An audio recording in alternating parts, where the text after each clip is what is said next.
So, very good evening, everyone. So, first of all, let me introduce you all to the speaker of this webinar, Devery Doran. She is an distinguished expert with over 15 years of experience in higher education admissions, and she have also guided the countless students to successful placements in their prestigious graduate programs globally. And she has also specialized in crafting standard applications, developing admission strategies, and also simplifying the standardized testing. And her proven track record includes helping students gain entry into the top tier institution through her deep knowledge and strategic approach to the application process. So now, David, it's over to you. You can start now. All right, David, thank you. There it is, right? You can hear me now? yes, we can Oh, hear you. all right, perfect. Hi, everyone. Thank you so much for joining this evening, this morning for me here in San Francisco. My name is Devery Doran. I am a former admissions officer.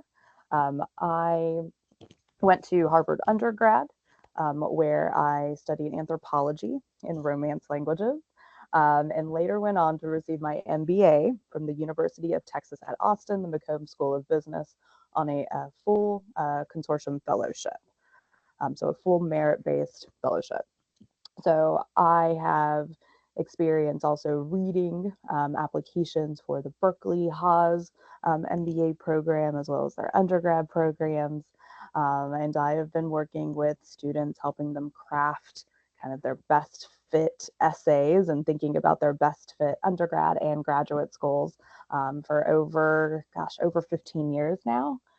So I'm always excited to share a little bit about what I know, because I know that these processes can be very nebulous, right? They are quite, aren't very transparent as they should be. And it's a really big decision to make, to go back to grad school, to decide on which program to go to. I know, I know that you're taking, probably 2 years off, from working. And that's a very big decision. So I want to talk a little bit today about kind of applying to your dream MBA programs. But first, I think understanding kind of what that entails, what the process is like, what is required of you. And then I also want to spend a little bit of time thinking about, how you actually choose these programs, some things you should be aware of when making your decisions. And hopefully we'll leave a good enough amount of time for questions. So please feel free to use, let's see, we've got a Q&A box. Please feel free to throw your questions in there, and I'll try to answer as many as I can. And let's go ahead and dive right in. All right. Okay. So, deciding to get an MBA, all right, is a big step, right? I think it's a big step for the next stages of your career. It's a big step if you are hoping to kind of get to move up in your career for aspiring managers. It's an MBA is an internationally recognized degree that's supposed to help you develop the skills required for careers in business and management across industries, right? The value of an MBA, however, isn't limited strictly to the business world. It can be useful for careers in the public sector, government, private industry, in your own businesses, running your own operations, and honestly throughout any other kind of any other business throughout any industry. So there's a lot that you can get out of an MBA. It's not just if you kind of want to work in finance. There are several types of MBA programs, and honestly, the type of program you choose should kind of depend on where you are in your career, right? How far, how many years you are already out of undergrad, how much time you have, right? There's a lot that kind of will help you decide what type of program to do. But I think kind of one of the more traditional programs, of course, is the full-time MBA. So full-time MBA, it's typically a 2-year program, and I'll show you kind of the variation in length of some of the programs here in a second. But a full-time MBA is typically a 2-year full-time program, 4 semesters of work, plus a summer internship in between those two, the two separate years. It is a full course load. Like, it is really hard to work while you're doing a full-time MBA. So it's something you really want to be able to fully dedicate 2 years to, so that you can be really involved in, of course, your coursework, but extracurriculars, kind of the social aspect, your internship, and so on. So definitely a very big commitment. A part-time MBA is typically an MBA that has probably evening classes or weekend classes, or kind of some combination of those. Part-time MBAs are good for people who need to maintain kind of a consistent day job, right? These can take a bit of time, probably at least 2 years, maybe longer to get. There are definitely fewer elective spaces, so you're not going to be able to take as many kind of classes outside of kind of the foundational courses, but you still do, graduate with your MBA. An executive MBA is an MBA for those who are kind of later on in their careers. So typically, a full-time MBA will be done by people who have maybe been kind of working for probably 5 to 8 years.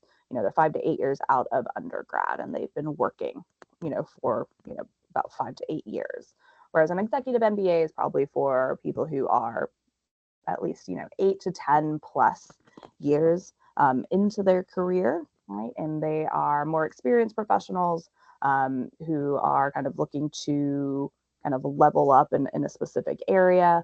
And this is definitely a way for them to earn, that additional credential, to give them maybe a little more business credibility, to help them advance their career kind of in a different way. And then, of course, there are online MBA programs. These can be, a combination of asynchronous, kind of in person.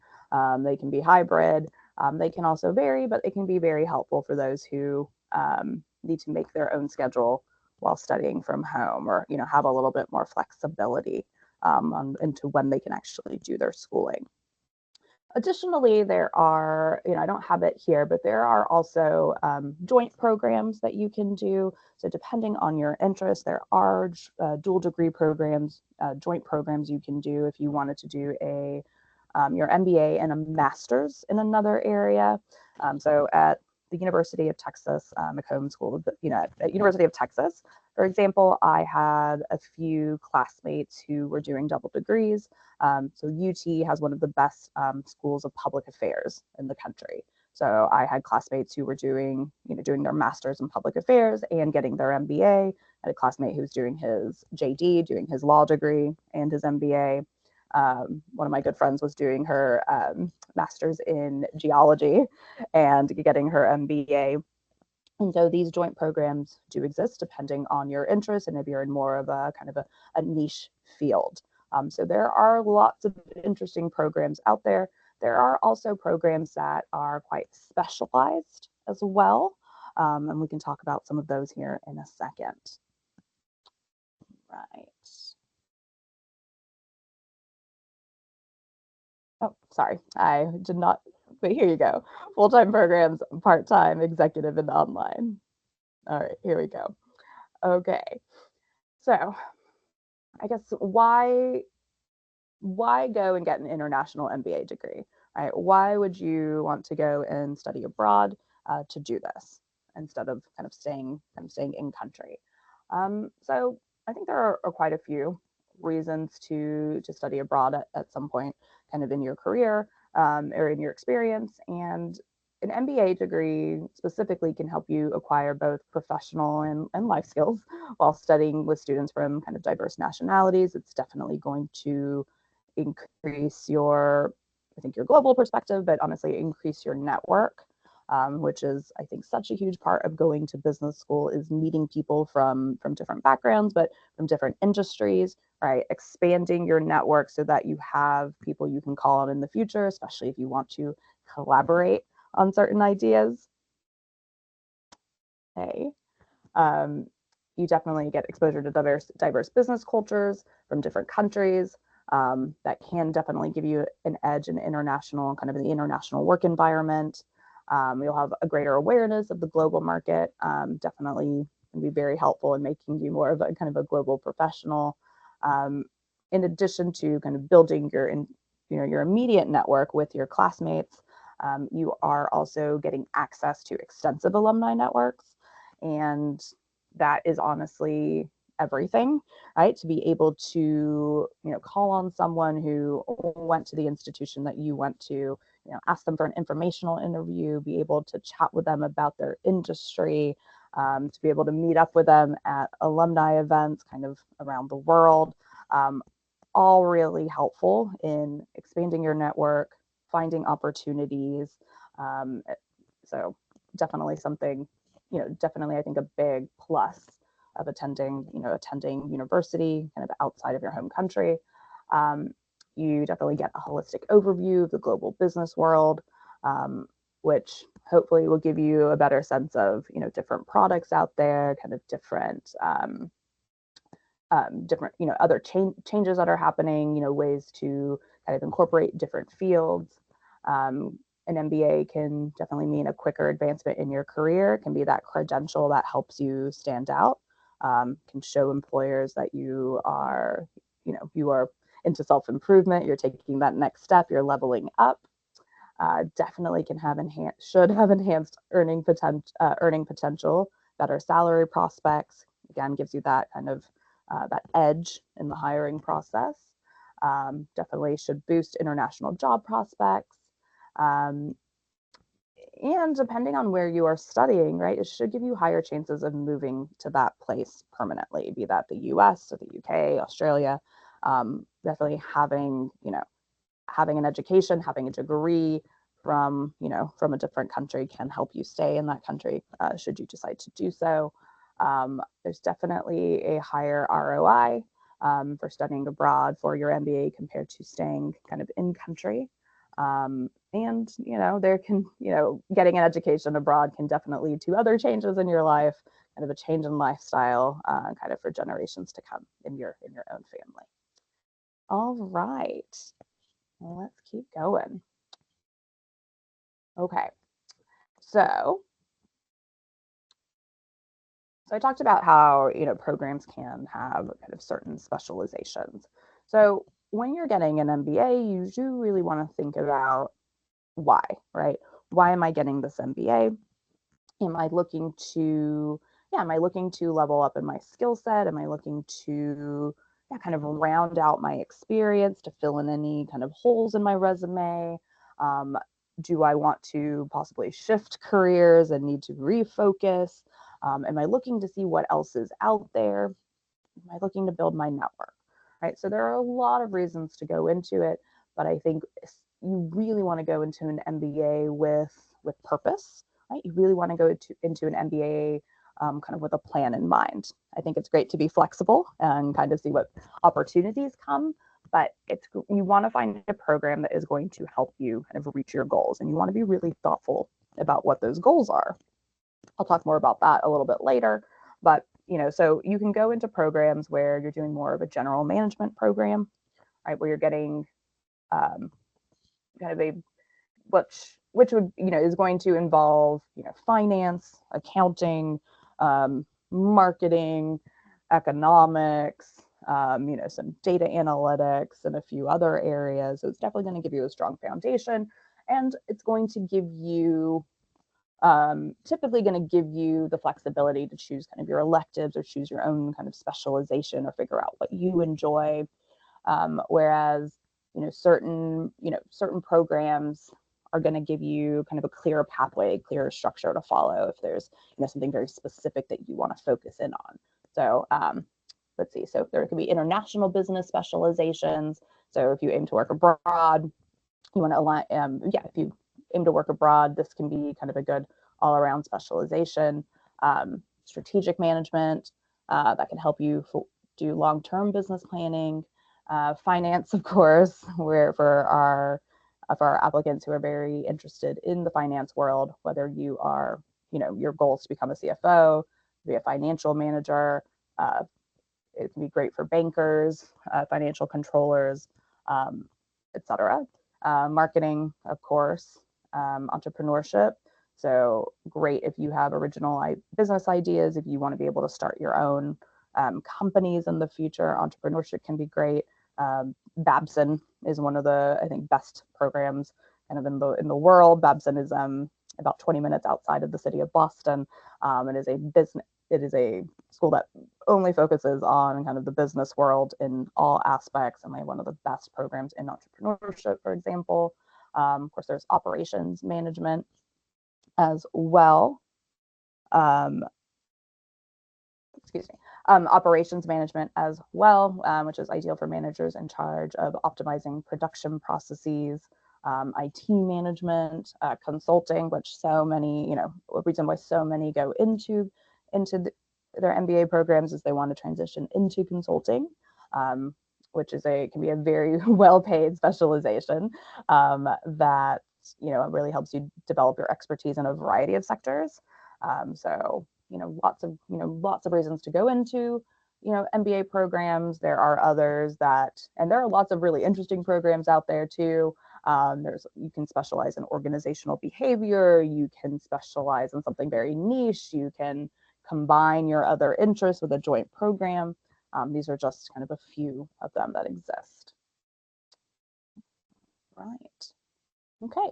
So some major destinations for MBA programs, of course, are in the United States, the UK, Canada, Australia, France, Spain, and Singapore.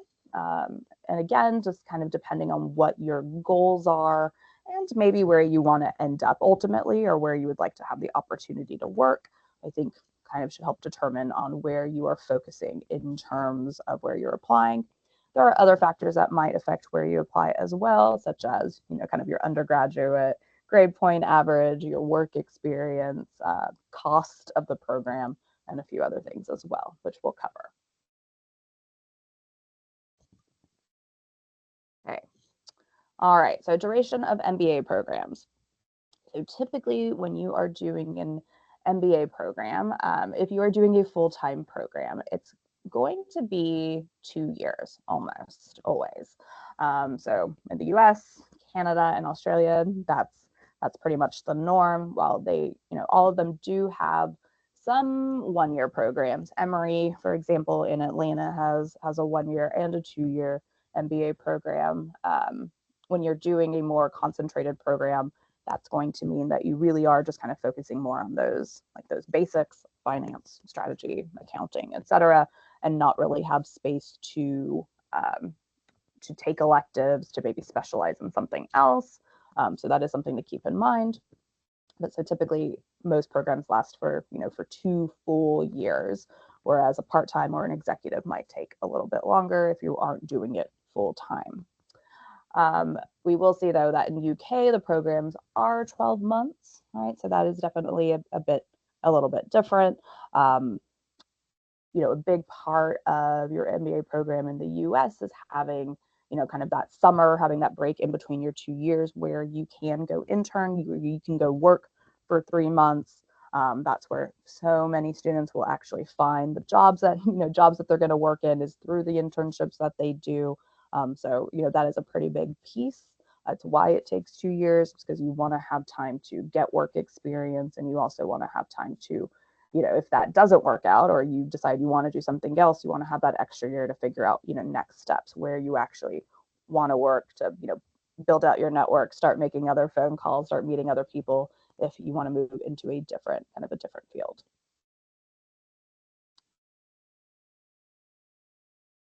Okay. All right. So some of the requirements. So there are definitely standardized testing requirements for all of these programs. If you have not been if for whatever reason you haven't been working and conducting business primarily in English, or have schooling in the past that was conducted primarily in English, and typically a TOEFL or an IELTS, some type of English proficiency exam will be expected.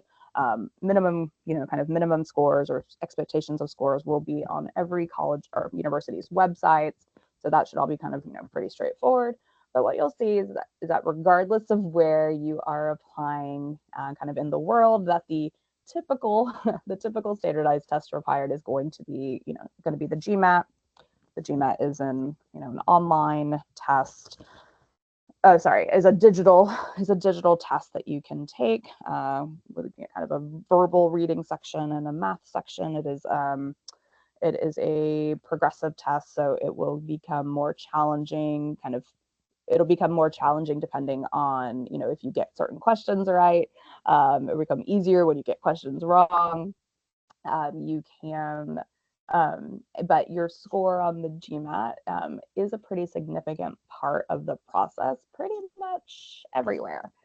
There are some programs out there that are a bit more flexible on test policies, and a lot of colleges or a lot of universities in the US have actually started taking the GRE and some other evaluations in lieu of the GMAT. So there is a little more flexibility, I think, in the US in terms of which tests you could take. So if you were doing, for example, a joint program, or maybe you did a master's program a few years back, you might be able to use your GRE scores versus having to take the GMAT again. There are a few programs out there that might be a little more test kind of flexible, test friendly as well. But for the most part, most universities would like to see the GMAT. I think especially if you are applying across countries, the GMAT is probably going to be kind of the best, your best bet instead of having to study for multiple tests. But definitely something you want to pay attention to, and definitely something you want to be mindful of the scores, right? So you definitely want to shoot to be in the top, at least in the top half in terms of scores for wherever you're applying. We'll talk a little bit about scores in a moment, but every university is going to have kind of a different range of scores that are acceptable to them, and you want to aim to be in the top half of scores they've accepted in previous years.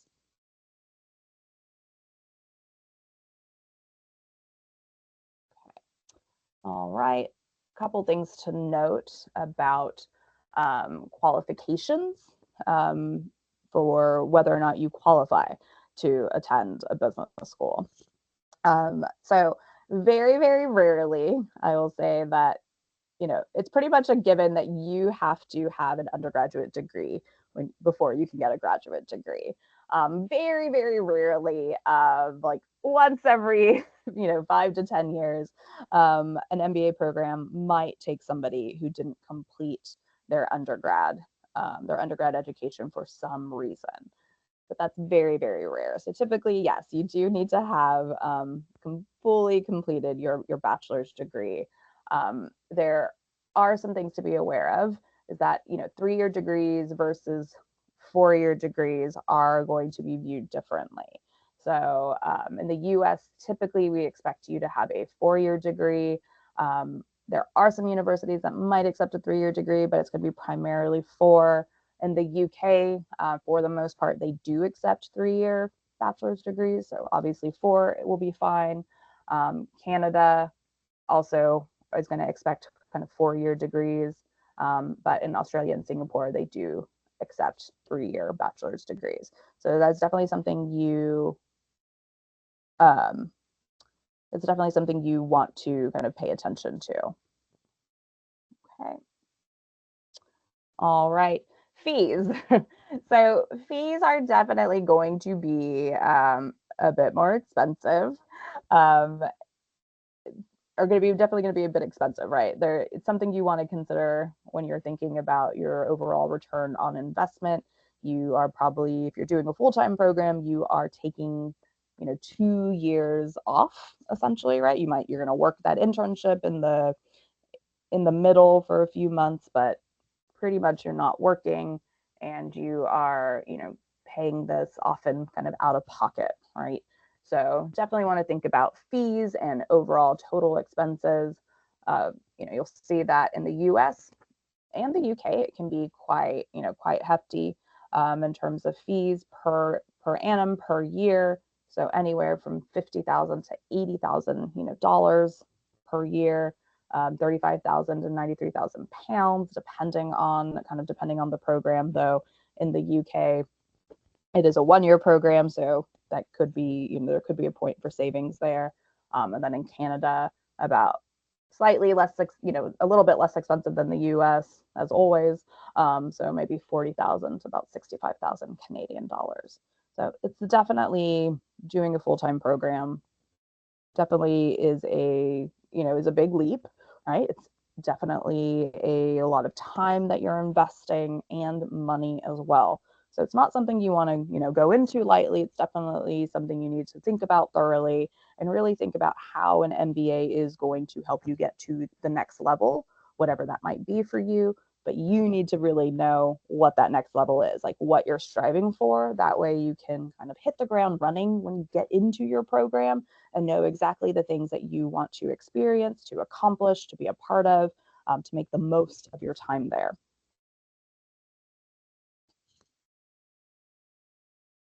All right, and just really quickly, can everybody see the content? I just want to make sure you can actually see my slides, because I see that somebody says that they can't display content in the notes, in the chat.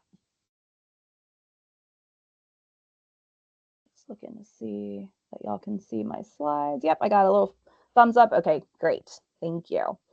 All right, so just a few programs of note. So kind of some world university rankings for full-time MBA programs that are out there in the world. Over here in the Bay Area, of course, we have Stanford Graduate School of Business, known for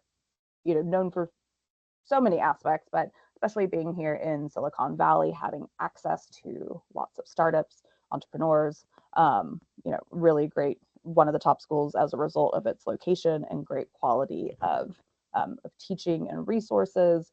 We have Penn, of course, so Wharton over in Philadelphia, MIT Sloan, Harvard, of course, the Harvard Business School, HEC Paris, INSEAD, which of course can take you all over the world, the London Business School, Columbia Business School in New York, IE Business School, UC Berkeley Haas out here in the Bay Area as well, and many more, right? So kind of some top programs across the world, again, depending on where you want to live, what you want to specialize in, kind of what your own credentials are from undergrad and what you've been able to work on since undergrad.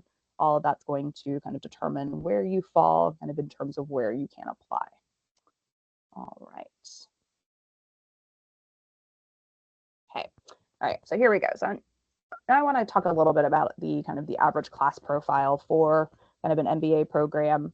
This is average. All right. So this isn't, just looking at a top 10. If we are looking at a top 10, these averages would be higher. These ranges would be higher. But generally what we see for the average class profile for, selective, but not necessarily the most selective business programs are a student's going to have, at least a B, at least a B average in their undergrad experience, if not higher. So anywhere from a 3.1 to 3.8, it's kind of that middle 80th percentile. So there might be 10% of the students that 10% of the students that are have lower than a 3.1, and then 10% of the students who might have higher than a 3.8 in their undergrad. On average, the GMAT, which is out of about 800 or so, is a 714. And then the middle 80th is anywhere from a 670 to 750. I would definitely say for selective institutions, it will be upwards of 700. And not really kind of even be in the 600s. The expectation will be that you've at least broken 700. And if you had lowered a lower GPA, that you would definitely have a higher GMAT score to help make up for that. When we are, looking at who is coming into an MBA program, you will actually see that it's students who have all types of backgrounds, who studied very different things in undergrad. So, the majority will still be from kind of business programs, but just barely, right? Just about a quarter of students come from the business world. Maybe about a fifth will be coming from engineering. So they have a lot of kind of hands-on technical experience, but they want to get a little more kind of business savvy. especially if they want to kind of run their own shop. Many students will have studied economics, but there's still a chunk of students who have studied humanities, social sciences, some that have done math, science, and something completely different. I was definitely one of the students that did humanities as an undergrad and came in to kind of level up and expand my knowledge so that I can move up in the kind of in the tech world. All right. Backgrounds by industry, you'll have a lot of people coming in from high tech, right? So from the tech world, from finance, who've already been in consulting, those from the public sector and the nonprofit sector, from healthcare, biotech, even some from entertainment, media, real estate, and honestly some from and some from education as well. Okay. Just want to, I think one of the reasons why we, are all interested in going to business school is for the earning potential.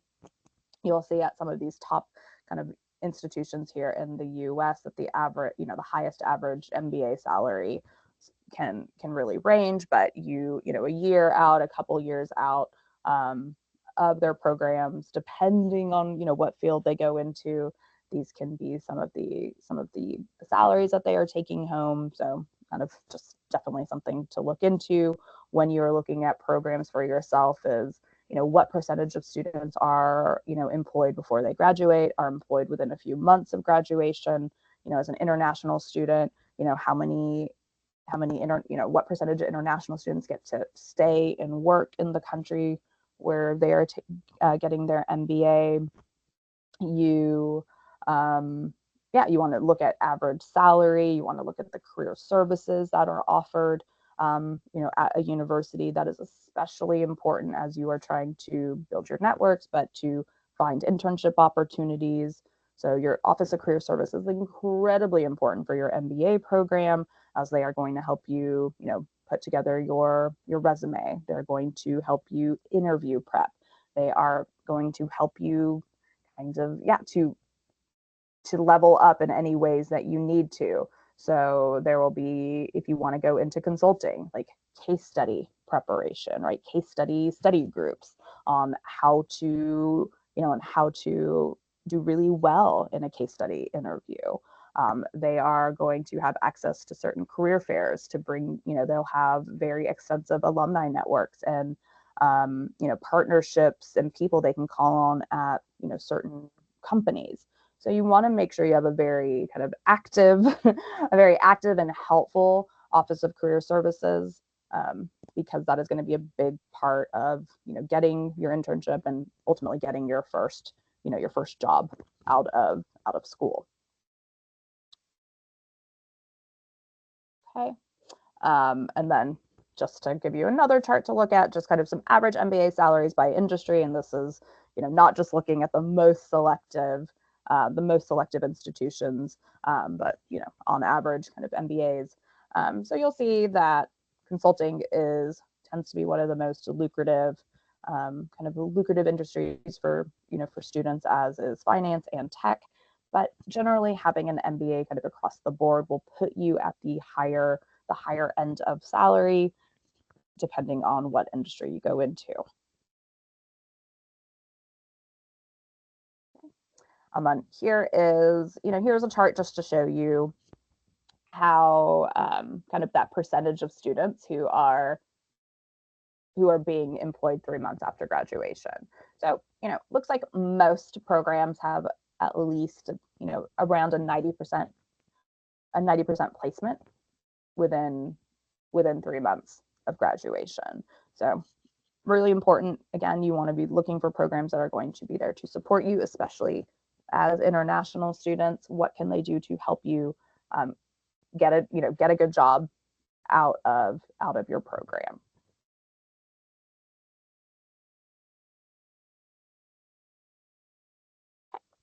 All right, so something to note is the application timeline. All right, so there are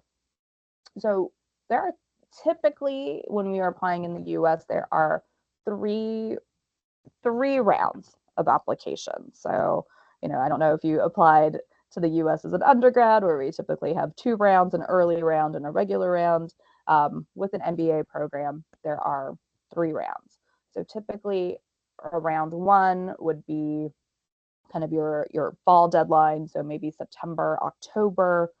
Your round two is, I want to say, like December by January, kind of by January 1st. And then around three, I believe, is around March, right? But the difference, but around three, for example, around three is kind of most of the class has already been filled, right? So round three is just figuring out like who else should we accept, who might help round out the class, bring in some different experience. But most of the spots are taken by round three. So you have to be pretty exceptional to be admitted round three. So you definitely want to kind of focus more on round one and round two, not really round three. Round three, I think, is for people who kind of last minute decide to apply to a different program, or haven't really been preparing to apply. So hopefully you are putting enough time into this. You have enough prep time to really focus on applying in those earlier rounds. So I think applying to an MBA program is probably, honestly, a couple of year process, just to get to the place of, okay, I'm going to be applying. This is something I want to do. Let me really be thoughtful about why I'm doing this, what's going to work best for me. But also, you've got to, you have to take a test or tests, right? So there's a lot of prep that goes into that. The testing is really important in this process. It is I think, a pretty significant chunk of your kind of your application or kind of your qualifications, and so it does matter. So you definitely need to be able to prepare for that and take that. So test taking, hopefully, if you're going to apply, in the fall. So if you were going to apply by September, hopefully you would know that you're applying, earlier in the year, so that you could be concentrating on your tests, maybe from March to September. It'd be great if you could have kind of that test taking done earlier on in the process, because that's going to really help you figure out, where do I qualify, right? Like what universities are more likely for me given my GPA and my test scores. So the later you take it, the more work you'll have to do kind of on the back end, or yeah, on the back end.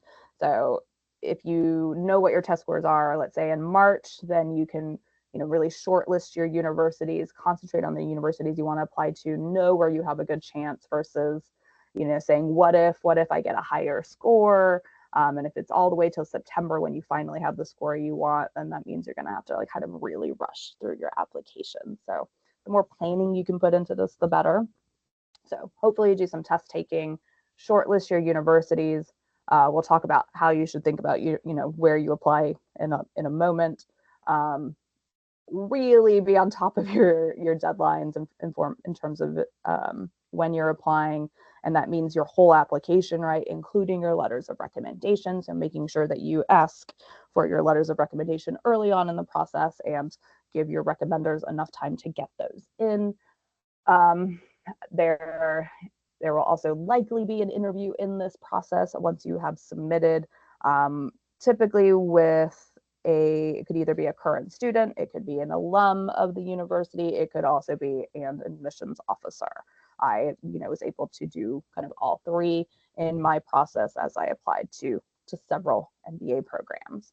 So that'll be a big part of, why do you want to come to this school? Why is it a good fit for you? What are your long-term goals? So, it'll be your opportunity to bring your application to life. You should receive, decisions. If you apply for the early round, you should hopefully hear back by December, January. If you do round two, hopefully by March. And then if round three, hopefully by May, because we know then that you need to prepare to move, and also make sure you get your visas in order, which I know can be kind of a pain. And then, of course, you will likely start your program the very beginning of August all the way to September. But there will be a couple of weeks of orientation, getting acquainted, and then kind of starting your full-time class.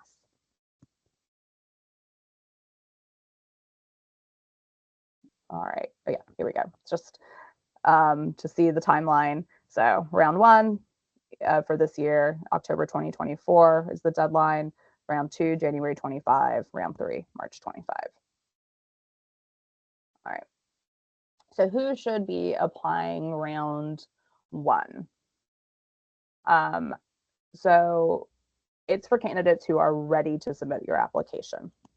Right, so round one, it's a completely kind of clean slate, right? Nobody's in the class yet. So admissions officers could, conceivably be a little more generous, right, with who they are admitting because they don't have as many students to compare you against. But in order to apply round one, you've got to be ready to apply round one, right? You've got to have your scores. You have to have put together your strong application already. You have to have your letters of recommendation, right? So you have had to have started this process a little bit earlier, right? It's not something you want to do last minute. You definitely, when you apply, whenever it is, you want to be submitting your strongest application possible. So, applying round two is what I did because I wanted to have enough time to make sure my testing was good, to make sure that, my essays were ready and all of that. So you have to be really on top of your game to apply round one, but it can be beneficial because like I said, because none of the seats are taken yet. And so you might have a slightly stronger chance, especially if you are maybe coming from an overrepresented industry.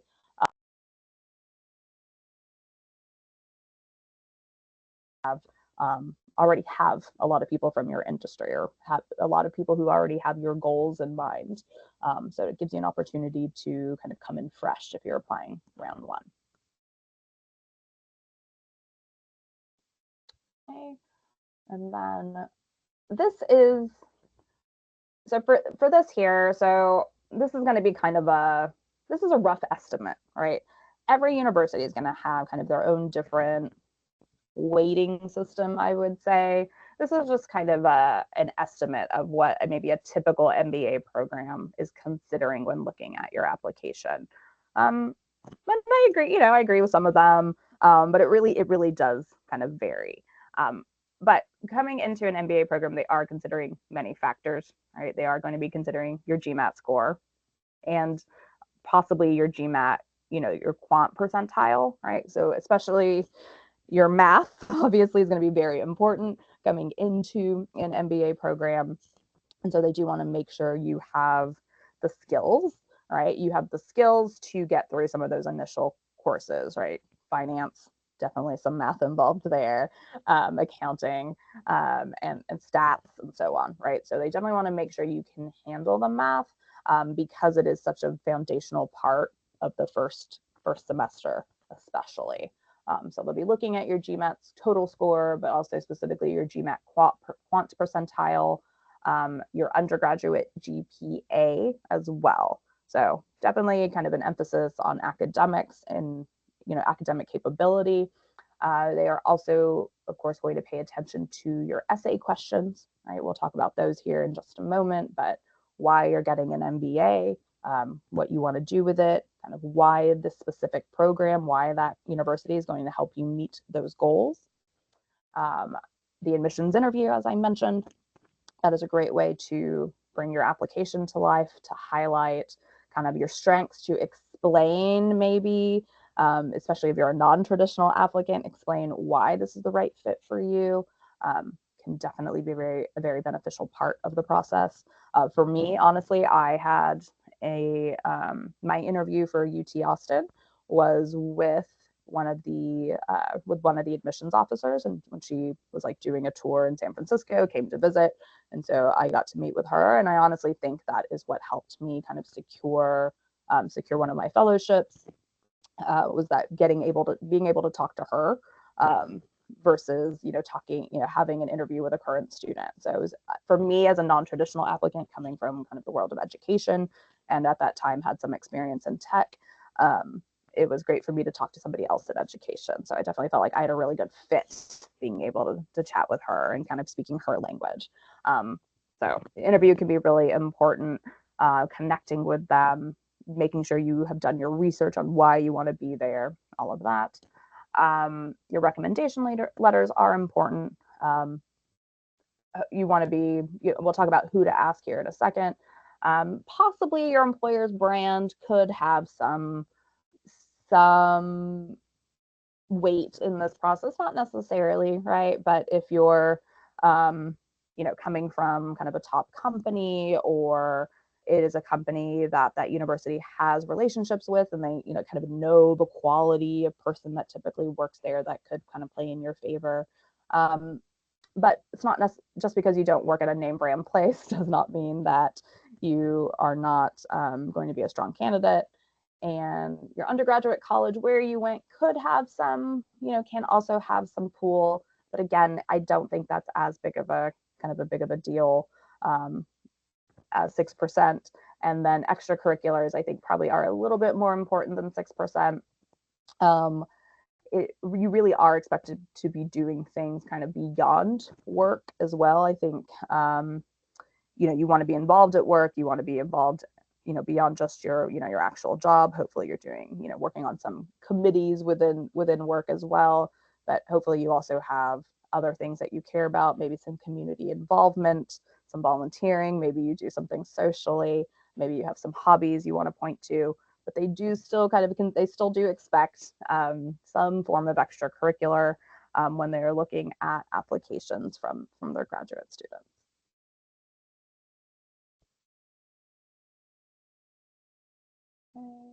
All right. Okay.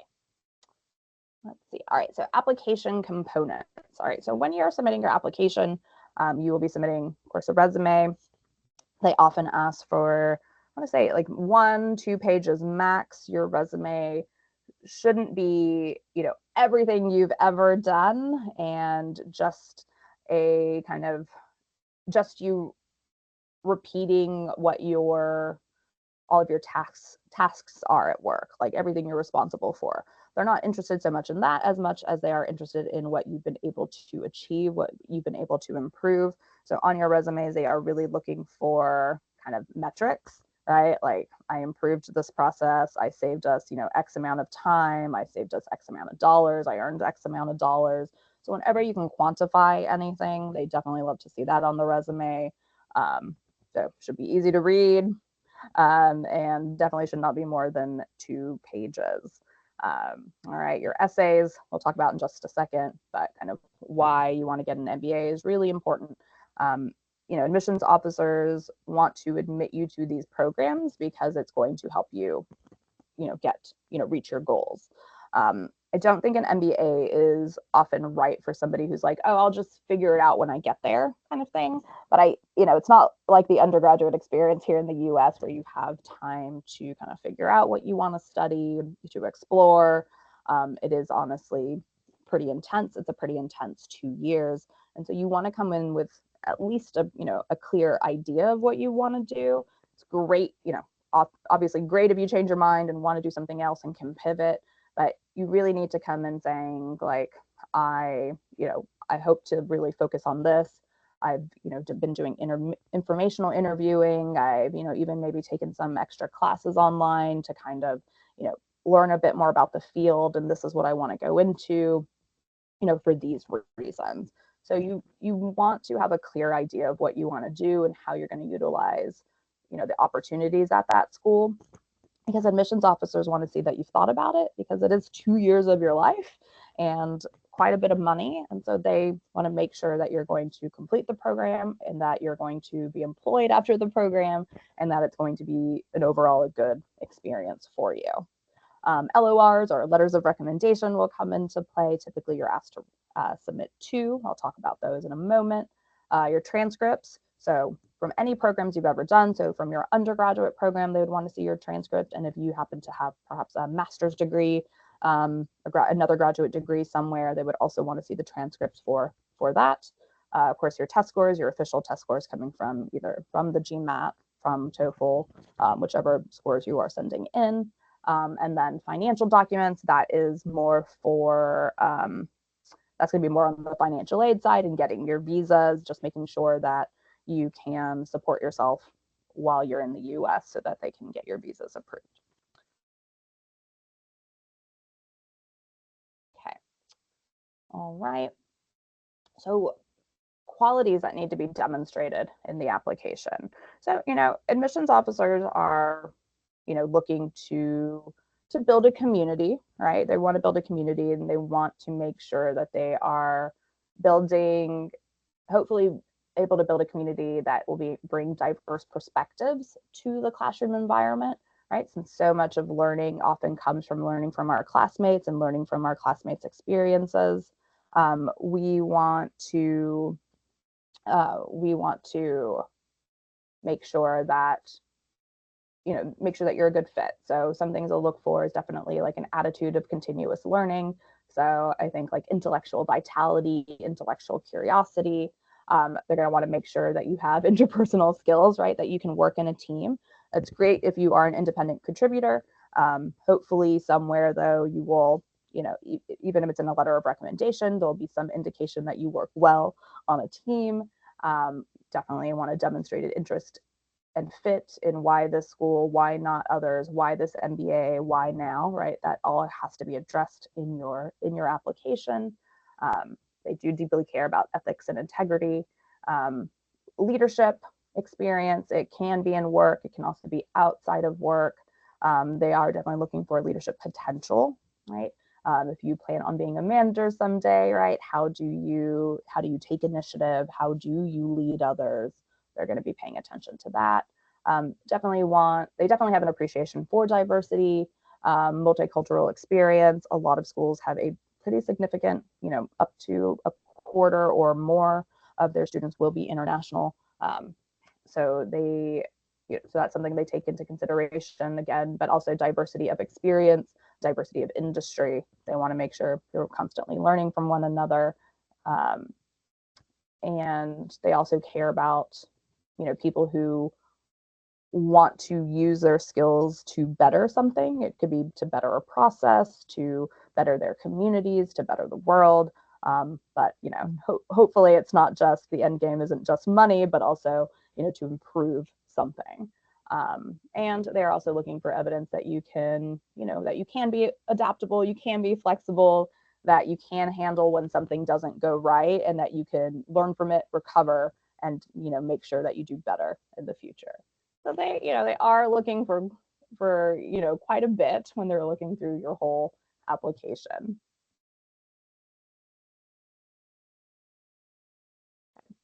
All right, so this is more for the essays. So, a big part of your essays is going to be about your career goals. So, these are going to be important objectives or milestones that are going to help you, kind of progress through your career. So in your application, you have to address both your short-term goals and your long-term goals. So short-term, within 3 to 5 years of graduating with my MBA, this is what I want to be doing. This is the role I want to have. This is what I want to be working on. So ultimately, my long-term goal is more of 10 to 15 years, maybe a little longer. I hope to someday be this. I hope to someday, be a CFO. I hope to someday run my own company, and my own company that addresses this niche in the market that's not being addressed, right? Like it really just depends, but they want to have a clear idea of why, right? They need to know that you've thought about this, so that you're going to make the most of this degree, that it's going to be the right thing for you. Okay. Something else that's really important that you do in your application is address any gaps in your application. So perhaps you're coming from a non-traditional industry, or maybe you took some time off for some reason. You definitely want to address anything that maybe might give them pause, right? So, okay, you're coming from education, and why, right? Like, why do you want to get an MBA? What are you going to do with it? Like, it looks like you haven't really taken a math class or done anything kind of quant heavy in your day to day since you were in college. Like, what are you doing to show us that you can do that math? Maybe you're, taking a math course, right? You're like, oh, okay, I'm taking a math course because I'm preparing to go into my MBA program. Right. Or, I'm going to address why I took 9 months off, a couple years ago, in my application, and let them know what was going on. Right. So you want to make sure you don't leave kind of anything unanswered in your application if there's anything especially glaring that maybe isn't like a natural fit into the program. All right, okay. And now here we go kind of with more with a personal narrative. So I think, often when you're deciding whether or not to work with somebody, kind of helping you through the application process, it's especially in the essay where, students often, or applicants often kind of ask for help, where they, often, I think, need the most help. So, working with an organization like Manya, you would be able to have a dedicated admissions editor to help you hold brainstorming sessions to honestly better get to know you, so they could understand your skills, your accomplishments, your interests, and help you figure out how to put that narrative together so that it demonstrates your strengths, maybe shows a little bit of vulnerability, but also makes it very clear why you are a good fit for a certain institution. They're going to help you figure out where to apply, when to apply, and they're going to also, help you think about recommendation letters, interview prep, and all of that. So for recommendation letters, your ideal evaluators are going to vary based on where you're working. Right? So if you're employed for a corporation, for a company, you typically want to be able to ask your immediate supervisor if possible, right? As long as they know that you're actually applying, being able to ask an immediate supervisor can, be a great person to ask, or a former supervisor if you can't ask your current one.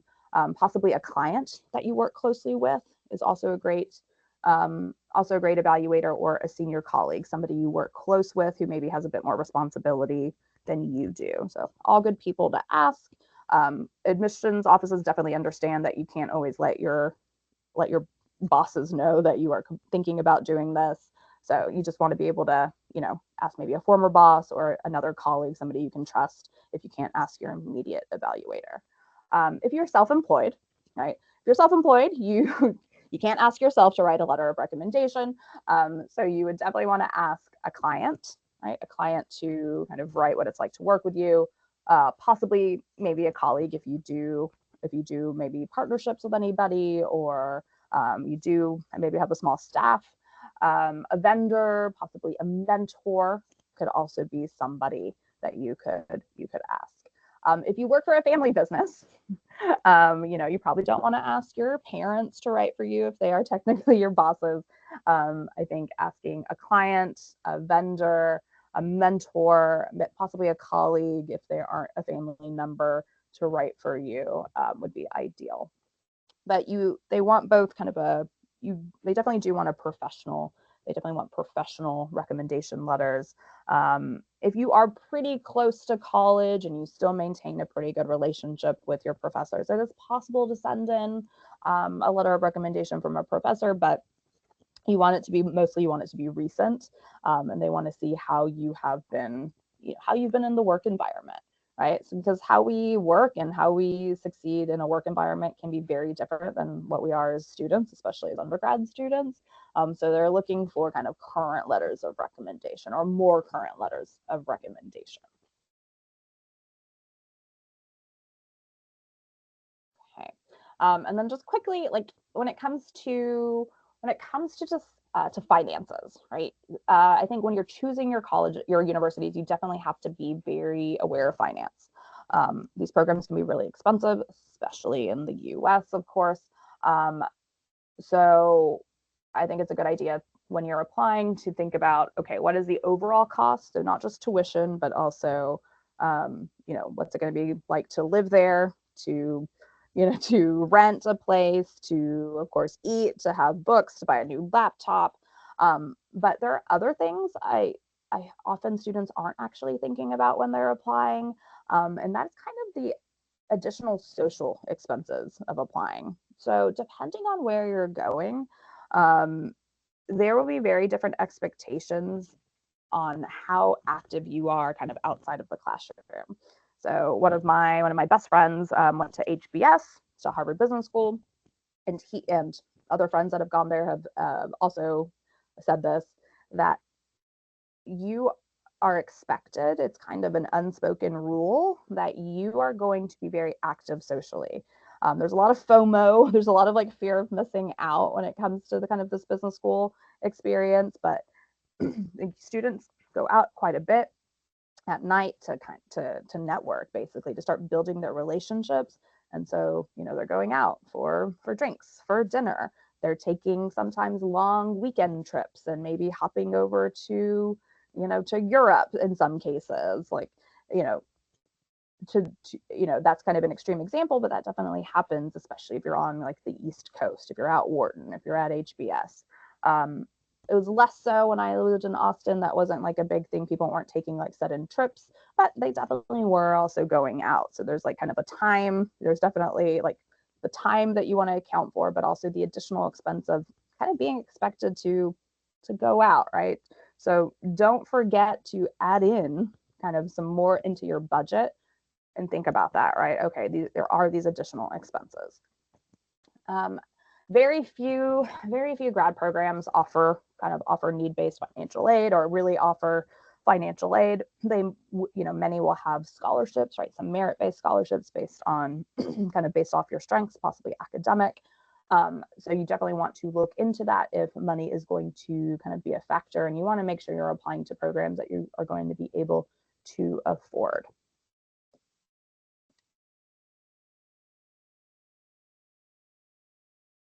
All right. And then just kind of quickly, there are some programs out there though where you can apply for external scholarships. There's a few examples at the bottom. There's a British Chevening scholarship for the UK, a scholarship for Stanford applicants. Sometimes it's definitely worth, I think, talking to places of employment. So I think, some companies have money set aside for professional development and might be able to offer, a partial scholarship to you if you decide to come back to them for a few years. So you can definitely look within your own companies, but a lot of an MBA program is going to be kind of funded by you. So that is definitely something to consider as well. Okay, now let's talk about Decide. So sorry, I wanted to like kind of get through all of that just to make sure we were kind of aware of it, but I want to talk about deciding where to apply. All right, so deciding where to apply is, there's a lot that goes into it. And I think kind of one of the first things you want to do is you need to sit down and ask yourself, why am I doing this, right? Why is this something that I want to do? Why am I getting an MBA? What do I think it's going to kind of help me do, help me achieve? Does it make sense for me to do right now, right? Does it make sense for me to put a pause in my career, a pause on what I'm doing, and go to school? Things you definitely want to think about. You want to kind of brainstorm and mull over are, what are your strengths, right? So academically, career-wise, work-wise, what are my strengths? Where am I lacking for where I want to go in the future? So what are my weaknesses? Where do I need to level up? What location would I like to be in? Right, the U.S. is a huge place. The world is a huge place. So where do I want to go based on where I want to end up, or where do I want to spend 2 years of my life? What kind of program flexibility do I need? Do I need a hybrid? Do I need just a 1-year program? Do I need to be able to take time off in between? Do I need it to be asynchronous, right? Like really thinking about the flexibility. You need to think about if you want to specialize, and if so, in what areas, right? So, I want to do a specialization in logistics and operations. I want to do that in entrepreneurship and organizational behavior, in global affairs, etc. I want to do a joint degree program. So that's definitely something you would need to put a lot of thought into. What kind of program has that has internship opportunities? So are you like where that's looking into the Office of Career Services? So like, what do they offer? Are they going to help me get that internship? Is it going to turn into a job eventually? Do I need networking opportunities? Right? Yes. of course, you probably do want networking opportunities. Most people are getting an MBA, are hoping to expand their networks. I think it's pretty rare for someone just to go in to say, oh, I just need this skill set. I already have this, very clear trajectory at the office I'm already at. So I'm just taking a pause from this office. I'll go back, get that promotion once I have my MBA. But mostly, yeah, you're looking for networking opportunities. You're looking to see what else is out there. How important are extracurricular activities such as club and professional organizations? I think both to have them in your application, like things you've already been doing, but also how important are they once you're there on campus? Like, what are the expectations? Are you going to have to be really kind of active outside of your courses, outside of socialization? And what are those organizations? Are they going to help you? Are they going to help you along in your career path? What kind of environment do I want? Do I want something small and close knit or something smaller? My program at UT was about 250 students in the full-time program, which is one of the smallest MBA programs. I think Washington University in St. Louis and Emory might have slightly smaller programs, but it's pretty small, as is Haas School of Business, whereas a place like Harvard has, I think, like 900 students or so per class, but they divide into cohorts that they work with closely. So they get to know about 90 students really well. So, do I want the smaller environment? Do I want a larger environment? Like, what am I looking for? Do I need kind of the name recognition of having a top school under my belt? So, if your undergrad kind of doesn't have the cachet or the brand name to help, maybe you're also looking for a really strong brand to help, give your application some pop when you're applying for jobs. So that could be something you have to consider. Do I want a highly competitive program? Do I want to be in a place where I feel like I'm constantly in competition? Do I want more of maybe a collaborative environment? Like, what exactly, am I looking for? So, what environment will I work best in? What environment's going to help me reach my goals? What are my goals? And a bunch of things to think about before you just start to apply. Okay.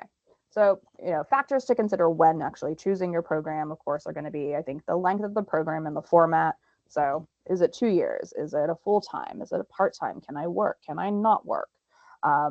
Location, as we've stated. The U.S. is a very big place. We have very different laws and different from state to state. So you also want to make sure it's a place where you will feel comfortable. And that if you wanted to be in a city, you would have access to a city. You're likely not bringing a car, right? So you might want to be thinking about public transportation and all of that, right? So where do I want to be in terms of location? But also, do I want to, maybe stay here in the future, maybe work here or work nearby, after I graduate for a little bit? That can also affect the location. You definitely want to think about the curriculum and the style of teaching. So do they have the right specializations for you? Do they have a flexible curriculum so you'll be able to explore? Who's teaching the classes? How big are these classes? Can I take classes at other sections of the university? That's something to consider, which was very important for me to be able to take classes at the School of Public Policy, the School of Education. I wanted to kind of round out my education and not just focus on business. So that was important to me. But also the style of teaching is important. So, some universities are going to be doing case study versus kind of lecture and smaller classes. So if you're going to a program that's focused on case study, like UVA's, your University of Virginia's school, Darden School, they teach via the case study method. So you'll be studying, businesses going through different dilemmas they've had, kind of discussing what you would do. So you're learning a lot by practice, by seeing how these companies made their decisions, and you're learning from those experiences of companies versus kind of more traditionally learning from, let's say, like a textbook.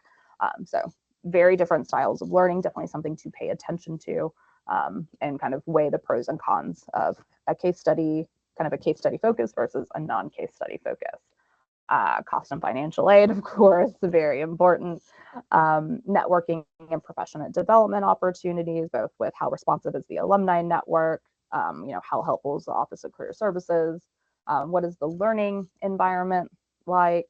Again, is it kind of, are you going to be cohort based and with the same people? Are your professors going to be accessible?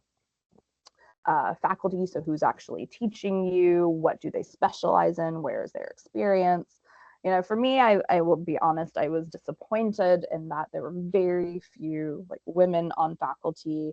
So that was like not something that I particularly enjoyed, and something I wish I would have paid a little bit more attention to. So, what is the faculty worked on? Do they care about the things that you care about? Are you going to be able to find somebody that you maybe want to do research with, want to work closely with, and so on? What's the culture of the school, right? Culture, I think, can be harder to figure out just kind of based off of doing some website research. So figuring out culture is going to take a lot on your end in the research process of doing a bunch of informational interviews. So reaching out to current students, to alumni of the institution, and talking with them, right? And asking them about their experiences, what they would have changed, what they wish they knew, what they liked the best.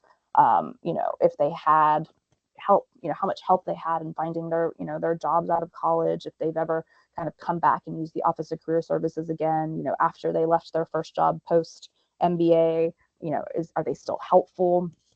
Like, you need to be doing a lot of these informational interviews to make sure that you do have an overall fit within the program and within the people who are doing the program.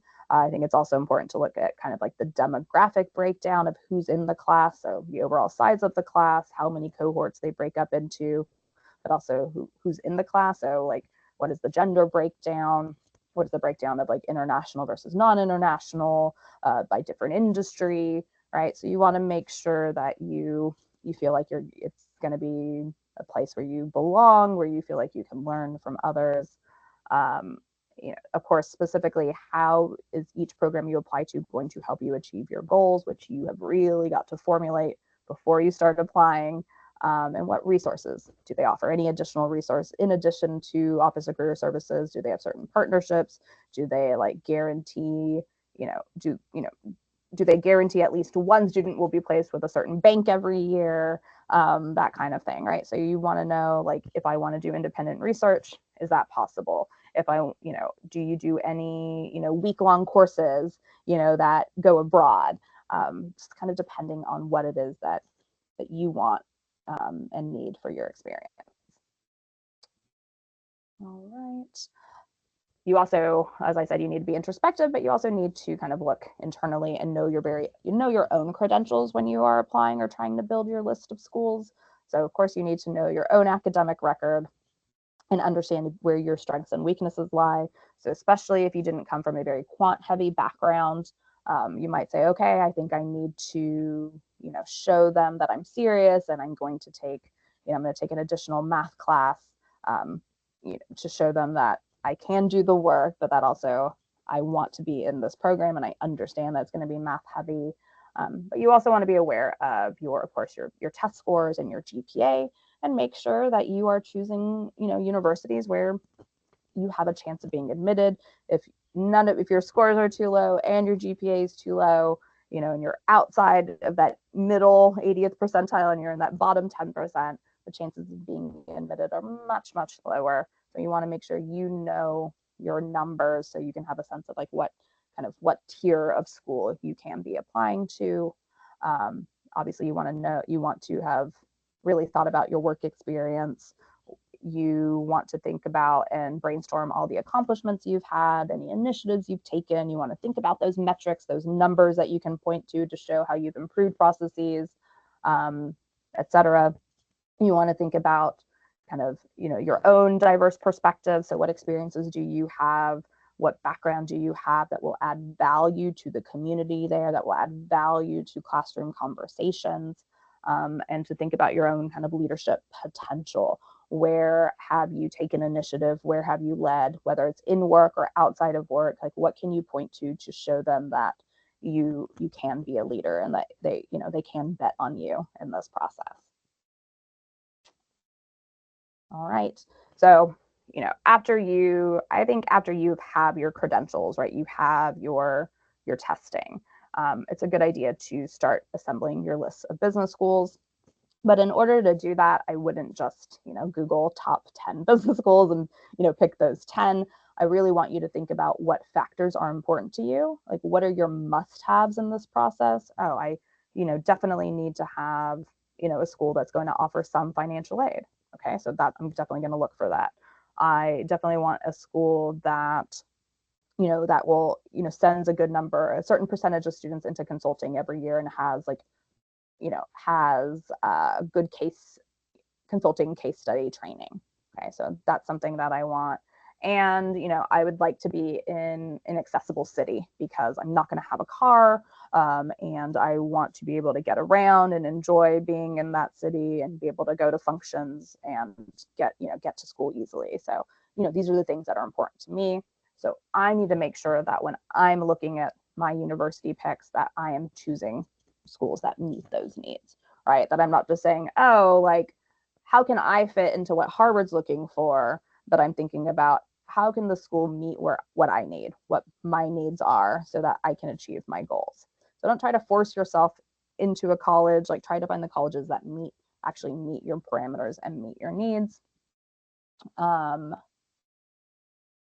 And we want to talk about balance too. So like, I don't want you to only, to only apply to like the top 10, especially if your scores, your GPA is on the lower end, and maybe your, your work experience is solid, but maybe it's not stellar, right? So I don't want you to only apply to those top programs. I think you should absolutely apply to a couple, but you need to also have a balanced list, right? You need to have, it's great to have a couple of reaches, right? It's great to have a couple of targets, and kind of like a couple of likely or safety schools.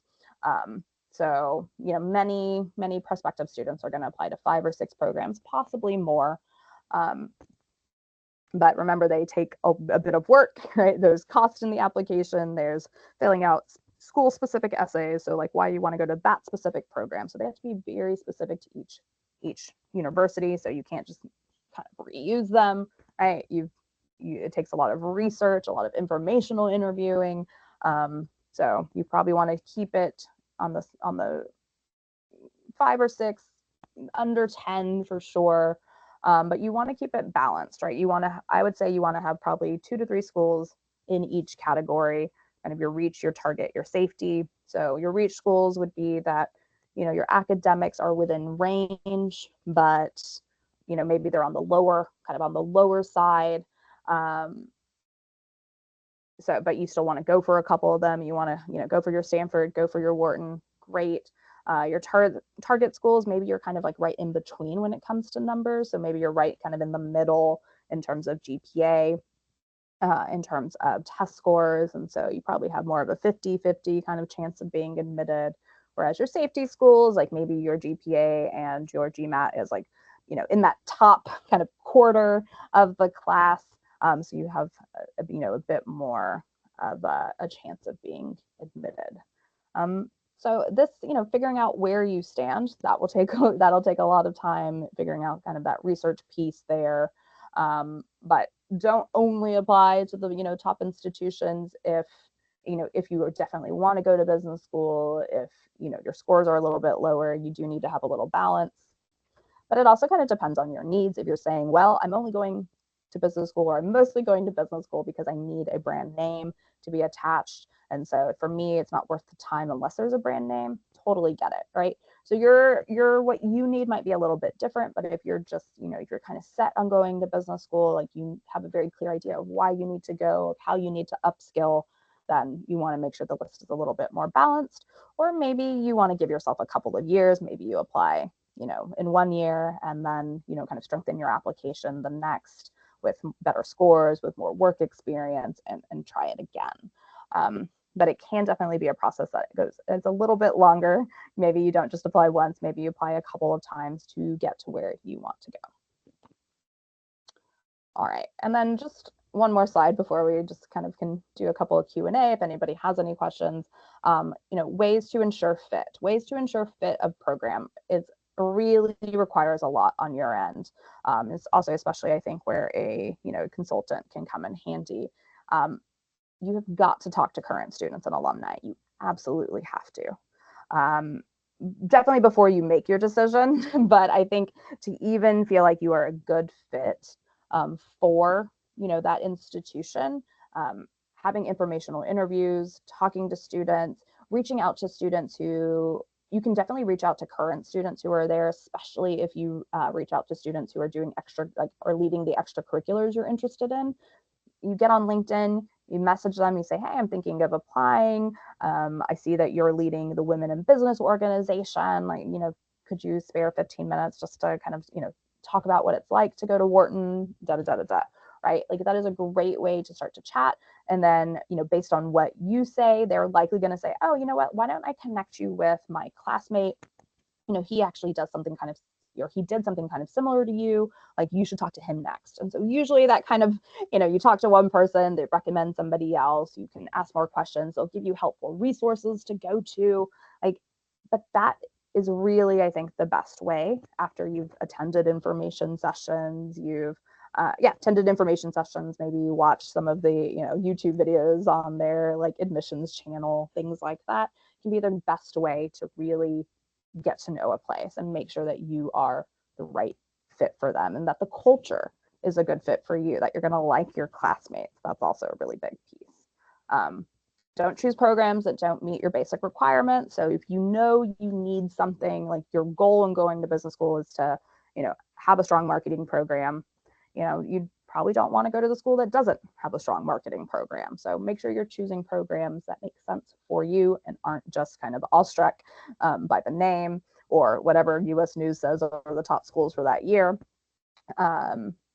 Start as early as you can in this process. I think it's really important. It can take, like I said, a year or two to kind of get your application in shape, to really figure out what's best for you, to make sure you have time to study and take exams if you, maybe aren't the best test taker or maybe need to up your quant skills before you have that opportunity. So do try to, be as early as possible with this. Definitely research different career pathways as well. So you might say, oh, I want to go to business school because I, want to become a manager. Great. But I want you to also, look at other people who, maybe have the job that you want to do someday. And I want you to see what their career trajectories were. I want you to look on LinkedIn. I want you to kind of see like what routes you can take and what the most direct way to get to your goals are. But also, like, is this program does that make sense for you?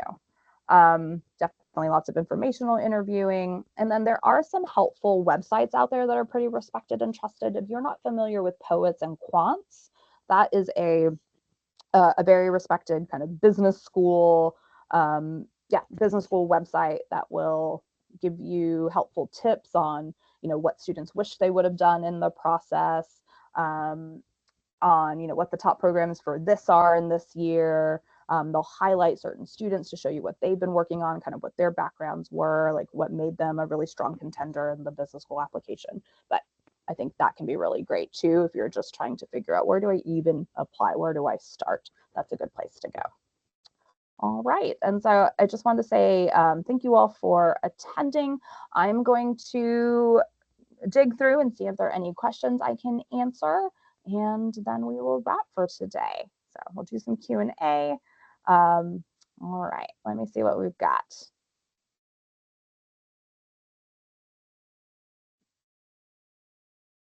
Okay, so I have a question here.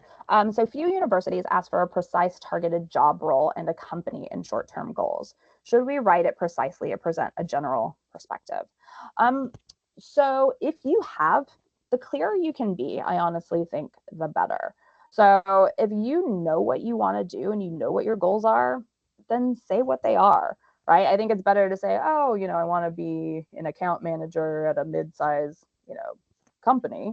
Okay, get more specific. I want to be, the lead account manager, working closely with clients, managing a team of people. Ideally it would be a company this size within like the health tech industry. And, some of the companies I have in mind are this, or this, right? Like, so get more specific. They may not ask specifically what's the role or what's the company, but if you know and have an idea, great. I don't think you should ever be like, it has to be this or nothing, but I think you can say, this is what I'm shooting for, right? The more specific you can get, the better. Does it impact the chances of getting a merit-based scholarship if you applied through a test optional essay statement of academic readiness?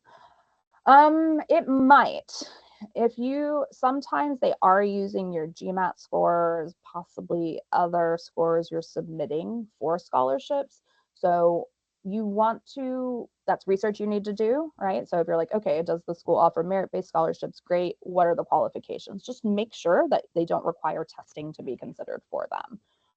If you aren't sure, if it's not clear, you can always write to the admissions officers, especially they often actually have MBA students, current students, kind of manning an email account where they will answer all the prospective students' questions. So they can do that, and then if they don't know the question or the answer, they will reach out to the admissions office and help get you an answer. Let's see. That one, do STEM MBAs get an H-1B visa post the 3-year OPT? Sure, they do, but I mean, H-1Bs are going to be dependent on the company that you work for in terms of visas. I don't know what the rejection rates are. Is it possible to get an on-campus job during a full-time MBA program to manage living expenses? So as international students, I think it can be more of a challenge to do that. Sometimes, I think students will maybe tutor or, do something, I think a little, tutor or work somewhere on campus to help offset the cost of living, but that can be challenging as an international student. It's challenging as any student just because you have so much, you're doing so much while you're there. I think ideally you wouldn't work, but that is another question I would definitely look into. Like, can I work as an international student, and what kind of jobs are there for me on campus? Is something I would look into. And all right. Okay, great. And then I have one more last question I have is, I've received an approved GMAT waiver from Tuck, Emory, and Kelly. Okay. Do you think applying through a waiver will reduce my chances of getting an admit if I'm from India? I think if it's already been approved for whatever reason, those schools are aware of whatever that reason is, and they've done that for you. I think if you want to address it in your application, you absolutely can. If you can't take the test for whatever reason, then that makes sense. Which is just make sure you are spending, a lot of time on the application itself. It's very clear why you want to attend. They can see that you're academically capable. And hopefully you have a strong kind of record.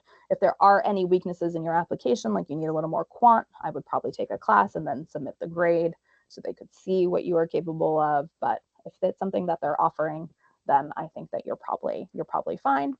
And yeah, you're probably fine if that's something they offered you. All right, awesome.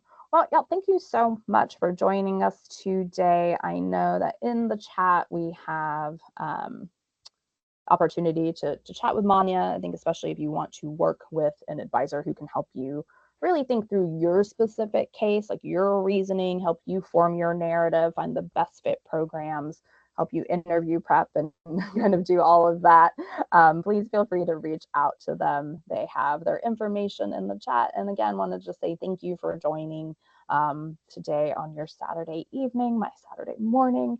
Yeah, thanks so much. Hope to see y'all in the future. Y'all have a good one.